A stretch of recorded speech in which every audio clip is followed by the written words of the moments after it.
Millard Fillmore, on January 7, 1800, March 8, 1874, was the 13th President of the United States, serving from 1850 to 1853.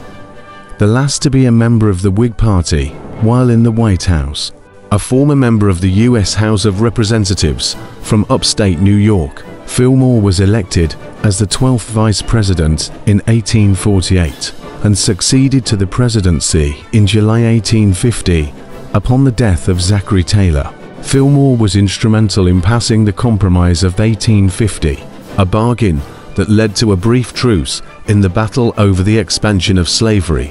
He failed to win the Whig nomination for president in 1852, but gained the endorsement of the nativist Know-Nothing Party 4 years later and finished third. In the 1856 presidential election, Fillmore was born into poverty in the Finger Lakes area of upstate New York.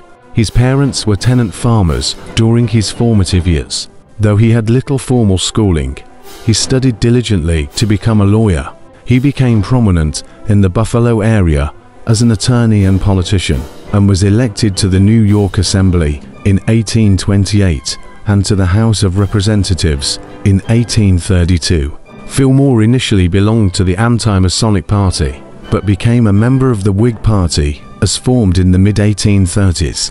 He was a rival for the state party leadership with the editor Thurlow Weed and his protege William H. Seward. Throughout his career, Fillmore declared slavery evil, but said it was beyond the federal government's power to end it. Seward was openly hostile to slavery and argued that the federal government had a role to play in ending it. Fillmore was an unsuccessful candidate for Speaker of the U.S. House of Representatives when the Whigs took control of the chamber in 1841, but was made chairman of the Ways and Means Committee. Defeated in bids for the Whig nomination for a vice president in 1844 and for New York governor the same year, Fillmore was elected Comptroller of New York in 1847, the first to hold that post by direct election. As vice president, Fillmore was largely ignored by Taylor. Even in dispensing patronage in New York, Taylor consulted Weed and Seward, but in his capacity as President of the Senate, Fillmore presided over its angry debates. As the 31st Congress decided whether to allow slavery in the Mexican Cession, unlike Taylor, Fillmore supported Henry Clay's Omnibus Bill, the basis of the 1850 Compromise. Upon becoming president in July 1850, he dismissed Taylor's cabinet and pushed Congress to pass the Compromise, the Fugitive Slave Act, expediting the return of escaped slaves to those who claimed ownership.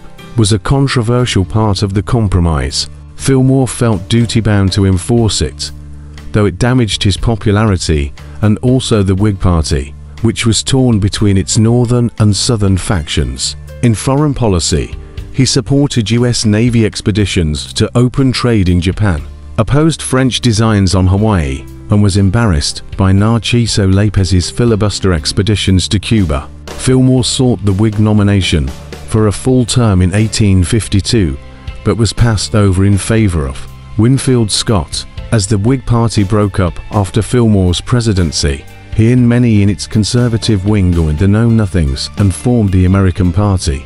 Despite his party's emphasis on anti-immigration and anti-Catholic policies, during his 1856 candidacy, he said little about immigration, focusing on the preservation of the Union and one only Maryland. During the American Civil War, Fillmore denounced secession and agreed that the Union must be maintained by force if necessary, but was critical of Abraham Lincoln's war policies. After peace was restored, he supported President Andrew Johnson's Reconstruction policies. Fillmore remained involved in civic interests in retirement, including as Chancellor of the University of Buffalo, which he had helped found in 1846.